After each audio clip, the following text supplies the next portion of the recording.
10절 말씀입니다. 출애굽기 2장 1절에서 10절 말씀입니다.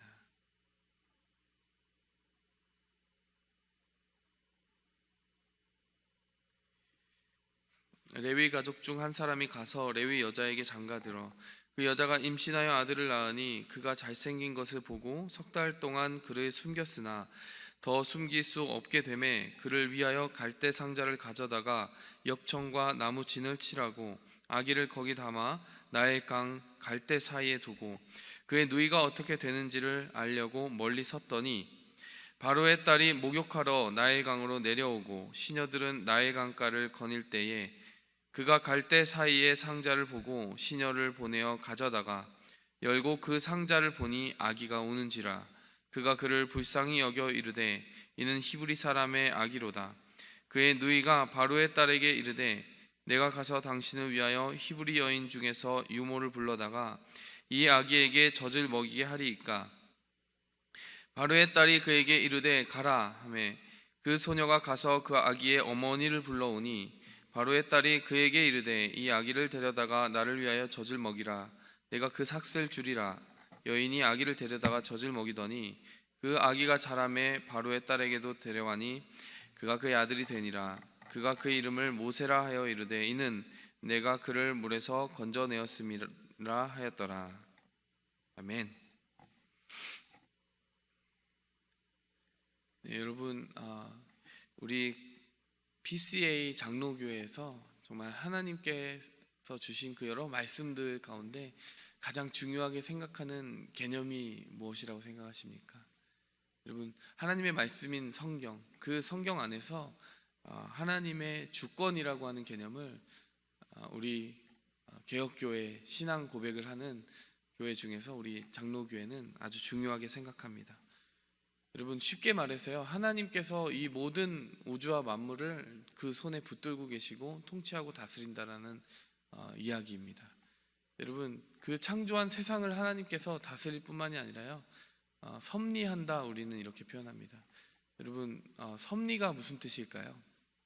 섭리라는 것은 크게 하나님께서 이 창조한 세상을 보존한다, 그리고 두 번째로는 통치한다, 이 뜻을 가지고 있습니다. 창조한 세상을 하나님께서 보존하신다는 것은 무슨 뜻입니까?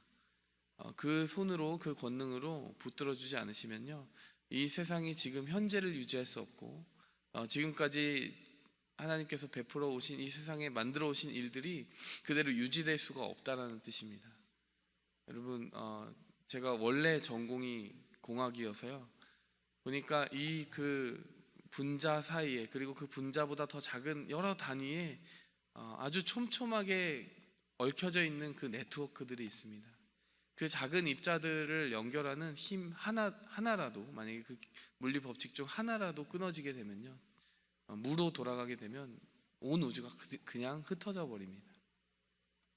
하나님께서 유지하신다, 보존하신다라는 것은 지금 우리의 현재, 과거가 하나님께 붙들려 있지 않고서는 지금 모습 이대로 우리가 살아갈 수 없다는 것이죠. 그런가 하면 통치한다는 것은 무슨 뜻일까요? 하나님께서 우리를 이끌어 가신다는 것이죠. 이건 미래에 관한 얘기입니다. 그러니까 보존과 통치를 한마디로 하면 하나님께서 과거와 현재, 미래, 우리의 모든 삶의 방향과 목적을 제시하시고 통치한다, 다스린다, 주님의 손에 붙들고 계신다라고 하는 이야기를 담고 있는 것이죠. 여러분, 이것을 좀 더 와닿게 얘기하면요, 우리가 이 섭리라고 하는 개념과 정반대로 쓰는 단어들이 있어요. 이 세상에서 믿음이 없는 사람들이 쓰는 단어들이 있습니다. 하나는 우연이고요, 하나는 운입니다. 그럼 우연이라는 말이 무엇이죠? 어떤 사람을 오랜만에 만났어요. 갑자기 어떤 전혀 예상치 못한 곳에서 만났는데 참 이런 우연이 다 있나, What a coincidence, 이렇게 말합니다. 그러니까 그렇게 만나기로 우리가 계획하지 않았는데 만나게 되었을 때 그것이 우리를 초월한 하나님의 계획 가운데 있다라고 말하지 않고 우리는 그것을 우연이라고 이야기하는 것이죠. 왜 사람들이 이렇게 얘기할까요? 사람들은 은연중에, 죄성 가운데 있는 사람들은 은연중에 이렇게 살아가는 거예요. 자기가 계획한 일 밖에서 어떤 일이 일어나면 그것을 계획한 존재는 없고 모든 것이 사실은 인간의 계획 가운데 있는데 그 바깥에 있는 영역은 그저 확률상으로 우연히 일어난 일뿐이다. 그러니까 이유를 설명할 수 없고 어떤 어떤 다른 존재, 초월적인 존재의 계획에 일어난 일들을 돌릴 수는 없다라고 하는 생각을 가지고 있는 것이죠. 그런가 하면 운이라는 얘기도 많이 합니다. 어떤 좋은 일이 일어날 때 운이 좋았다 이렇게 얘기합니다. 여러분, 그런데 우리는요, 우연히 발생하는 사건들로 살아가는 게 아니고요, 그냥 이유와 까닭을 알 수 없이 우리에게 다가오는 어떤 호의적인 일, 달리 말해서 운을 의지해서 살아가는 존재가 아닙니다. 그럼 어떤 것을 의지하며 살아가느냐? 우리는 확고한 믿음이 있는 것이죠. 운이 아니라 축복으로 살아가는 것입니다. 그러니까 여러분, 어떤 좋은 일이 일어났어요. 참 운이 좋았어 라고 말할 것이 아니라 하나님이 축복해 주셨네 이렇게 이야기해야 되는 것이죠. 어떤 내가 계획하지 않은 일이 일어났을 때 우연히 이런 일이 일어날 수가 있나 이런 생각하는 것이 아니라 하나님이 계획하셨구나, 하나님이 이런 일도 허락하시는구나 이렇게 이야기해야 된다는 것입니다. 여러분, 이것이 믿는 자의 삶과 믿지 않는 자의 삶의 세계관 자체를 극명하게 갈라지게 하고 있는 것입니다. 믿지 않는 자의 삶에는 섭리라는 단어가 없습니다. 운과 우연만 있을 뿐이죠. 여러분, 그런데 우리 하나님의 통치를 받는 사람은 반드시 섭리라고 하는 단어를 붙들고 살아가야 된다는 것입니다. 여러분, 하나님은 우리의 삶을 계획하시고 우리를 인도하는 하나님이십니다. 오늘 그 섭리 가운데서 하나님이 어떻게 모세의 삶을 인도하셨고 또 그 모세의 삶을 통해서 오늘 믿는 우리에게 주시는 메시지가 무엇인지 섭리의 관점에서 조금 더 깊이 한번 이해해 보도록 하겠습니다. 첫 번째로요, 하나님의 섭리에는 항상 사명이 뒤따르는데 그 사명에는 배경이 있다라는 사실입니다. 2장 2절에서 3절을 보니까요, 이렇게 이야기합니다. 그 여자가 임신하여 아들을 낳으니 그가 잘생긴 것을 보고 석 달 동안 그를 숨겼으나 더 숨길 수 없게 되매 그를 위하여 갈대 상자를 가져다가 역청과 나무진을 칠하고 아기를 거기 담아 나일 강가 갈대 사이에 두고. 여러분, 아기가 무엇을 알겠습니까? 이제 태어나 보니까 전혀 세상을 분간할 수 없는 그 사이에 여러 가지 일들이 지금 벌어지고 있는 것이죠. 이 모세가 태어났을 때 태어난 그 역사적인 상황이 여기 기록이 되고 있는 것입니다. 히브리인의 노예 그 아이로 태어났을 때, 남자아이면은 죽이라고 하는 파라오의 명령이 이미 온 이집트 땅에 퍼져 있는 상태입니다. 그렇기 때문에 그 법대로만 하면 모세라고 하는 아이는 물에 빠져 죽어야 되는 것이죠. 이제 죽을 운명 가운데 있는데 그것이 역사적인 어떤 인간이 만들어 온 역사의 배경인데 2절에서 3절을 보면요, 그것과 다른 하나님의 창조의 메아리가 녹아있는 것을 볼 수 있습니다. 여러분, 2장 2절에서 3절까지 혹시 창세기의 흔적이 좀 보이십니까? 창세기의 흔적. 2장 2절에 보니까요, 그 아이가 잘생겼다라고 나와 있어요. 여러분, 이것을 보시면서 어떤 생각이 드십니까? 이제 막 아이가 태어났는데 잘생긴 아이가 있을까요? 잘생겼을 수도 있을 것 같아요. 근데 이걸 번역을 조금 실제 확인을 해볼 필요가 있습니다. 번역을 보면 토프라고 하는 단어가 쓰였는데요, 이건 굿, 좋았다라고 하는 단어입니다. 그걸 좀 굳이 외모 지상주의적인 단어로 바꿔서 이렇게 써놨는데요, 하나님의 일을 감당하려면 태어날 때부터 잘생겨야 되냐? 걱정할 필요가 없습니다. 못생겨도 될 것 같아요.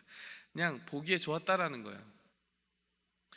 보기에 좋았다라는 그 번역을 하게 되면 어떤 단어가 떠오릅니까? 어떤 장면이 떠오릅니까? 우리 창세기에 하나님께서 온 세상을 창조하실 때마다 보시기에 좋았더라. 그 좋았더라라는 단어 그대로 똑같이 쓰인 거예요. 원어상으로 토브라는 단어가 그대로 쓰인 겁니다. 이건 어떤 창세기에 하나님이 세상을 창조하시고 축복하신 그 일들의 메아리라고 볼 수 있어요. 그런가 하면 3절은 어떤 모습입니까? 3절에 갈대 상자를 역청과 나무 진으로 칠해서 아이를 담아서 물가에 흘려보냅니다. 여러분, 이것은 마치 노아의 홍수 당시에 그 택한 8명의 백성을, 하나님의 사람들을 구원했던 그 노아의 방주 사건을 우리에게 보여주고 있는 듯합니다. 여러분, 사실 지금 2절에서 3절이요, 창세기의 요약본인 거예요. 실제로 출애굽기 1장 20절에 보면요, 하나님이 산파들에게 은혜를 베푸시니 그 백성은 번성하고, 여러분, 번성이라는 단어도 의도적으로 나온 겁니다. 생육하고 번성하라, 온 땅에 충만하라. 여러분, 그리고 족장들에게 축복하실 때마다 온 땅에 충만하게 하시겠다라고 그러고 하늘의 별과 같이 많게 하겠다라고 하셨습니다. 여러분, 지금 이 출애굽기 1장 20절, 2장 2절에서 3절까지 어떤 메아리가 들리십니까?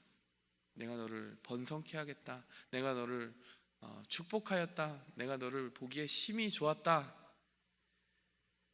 그리고 이 죄된 세상 가운데 네가 구원의 방주 가운데 택함받은 하나님의 자녀야 라고 하는 그 메아리가 들리지 않습니까?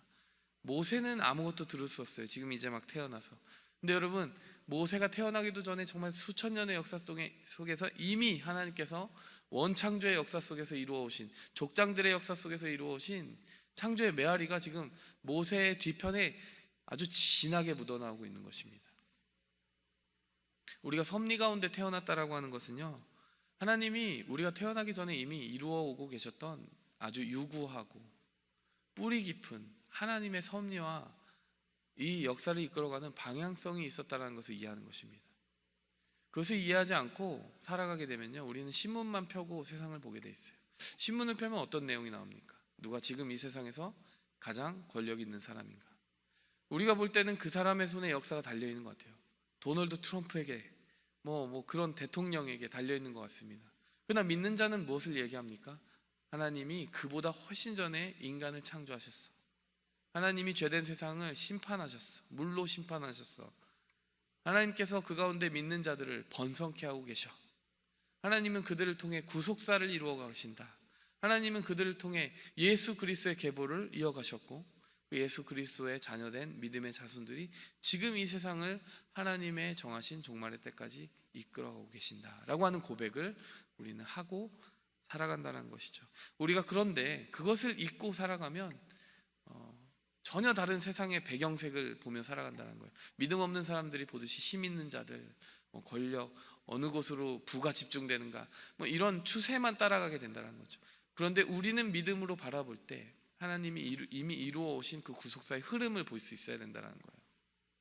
이 아기가 태어났을 때 전혀 몰랐지만 자신이 이미 하나님이 원창조 가운데 이루어 오신, 족장사 가운데 이루어 오신 그 일들의 연장선 안에 자기가 존재하게 되었다는 것을 나중에 깨닫게 될 것처럼, 여러분, 우리도 마찬가지입니다. 하나님께 물어야 됩니다. 하나님, 저를 이 시간대에 이 장소에 이렇게 존재하게 하신 하나님의 배경과 이유는 무엇입니까? 이것을 물어야 된다는 것이죠. 하나님의 사명에는 반드시 배경이 있다는 것입니다. 그 배경을 이해하며 살아갈 때 우리가 좀 더 구체적인 사명을 발휘하고 살아갈 수 있게 된다는 것입니다. 오늘 기도할 때 하나님께 이런 것을 물었으면 좋겠어요. 하나님, 도대체 저는 이 땅 가운데 지금 어떤 사명을 감당하고 있으며 그 사명을 감당하게 하신 하나님의 지금까지의 이야기와 배경은 무엇입니까? 그것을 이해하며 나아갔으면 좋겠습니다. 둘째로 우리가 이해해야 되는 것은요, 하나님이 주신 배경에는 사명이 있다는 것입니다. 아까 첫 번째 이야기가 비슷해 보이지만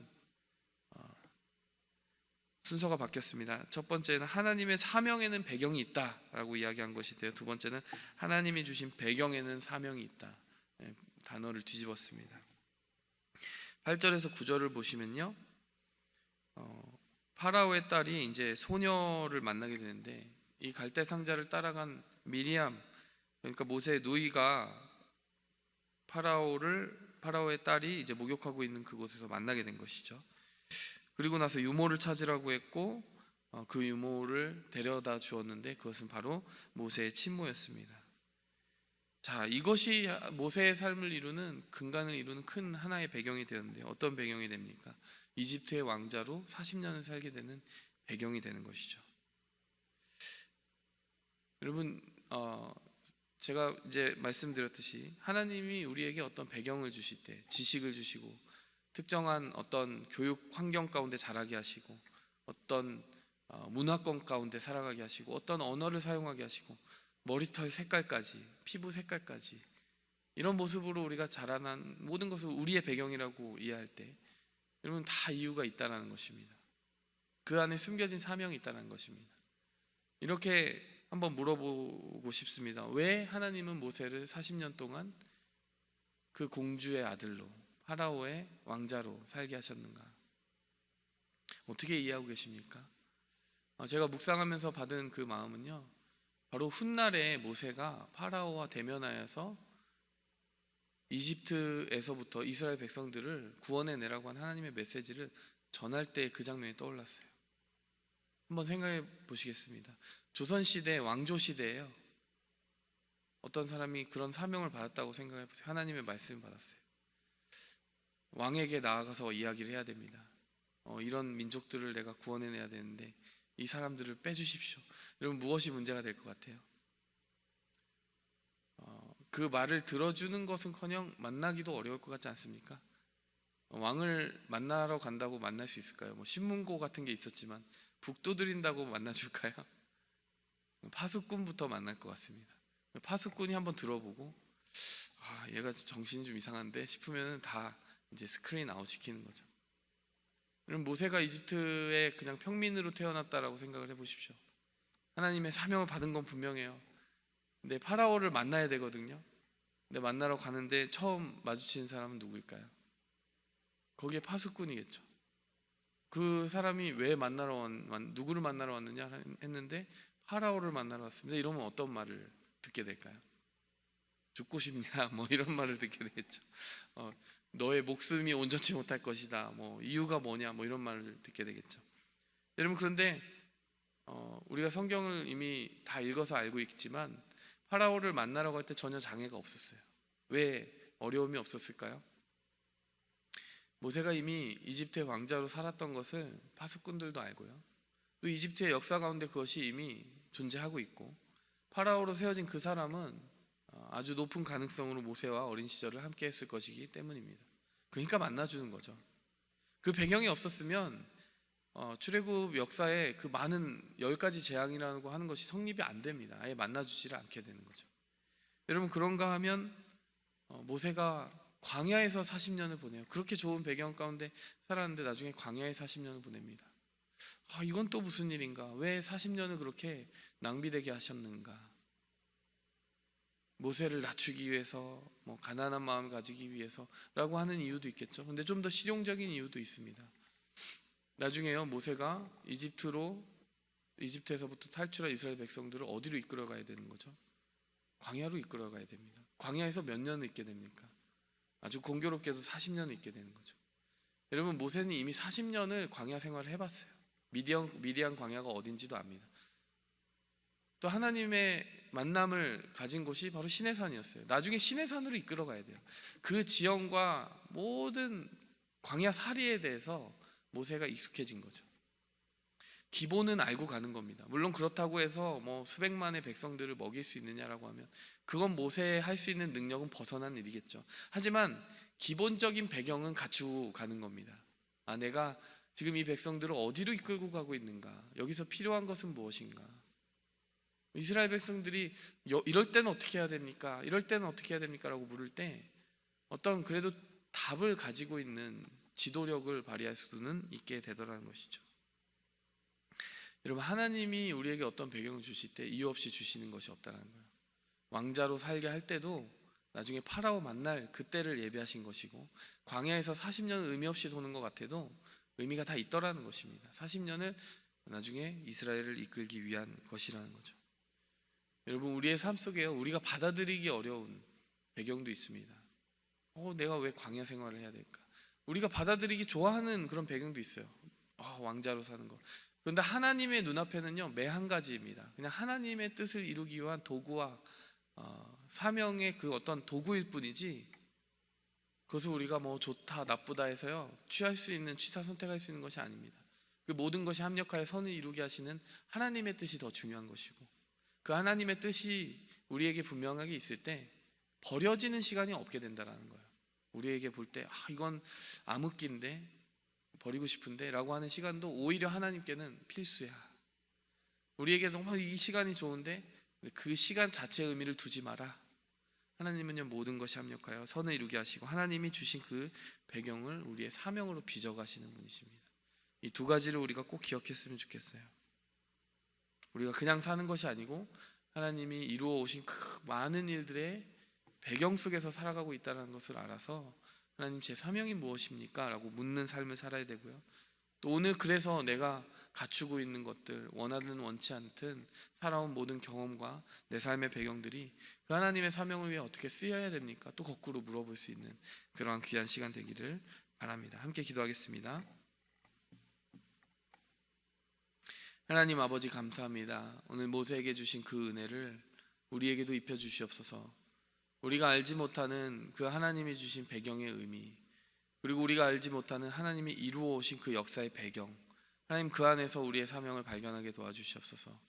내가 원튼 원치 않든 기뻐하든 기뻐하지 않든 슬퍼하든 노여워하든 기뻐하든 우리의 삶의 모든 것이 주님의 손안에 있다라고 하면, 주님의 섭리 안에 있다라고 하면 그 어느 것 하나도 버려질 것이 없는 주님의 목적을 이루어가는 도구임을 알고 우리가 그것을 기쁨으로 감사로 받게 도와주시옵소서.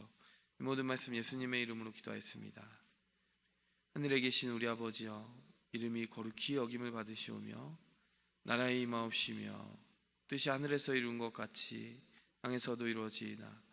오늘날 우리에게 일용할 양식을 주옵시고 우리가 우리에게 죄 지은 자를 사하여 준 것 같이 우리 죄를 사하여 주옵시고 우리를 시험에 들게 하지 마옵시고 다만 악에서 구하옵소서. 대개 나라와 권세와 영광이 아버지께 영원히 싸움나이다. 아멘.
오직 주의 사랑에 매여 내 영 기뻐 노래합니다.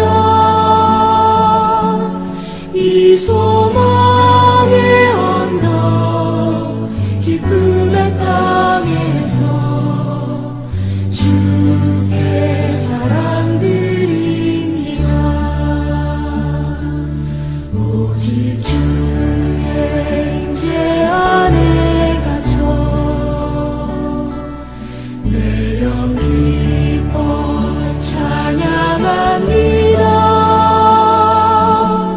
이 소명의 언덕 거룩한 땅에서 주께 경배드립니다. 주께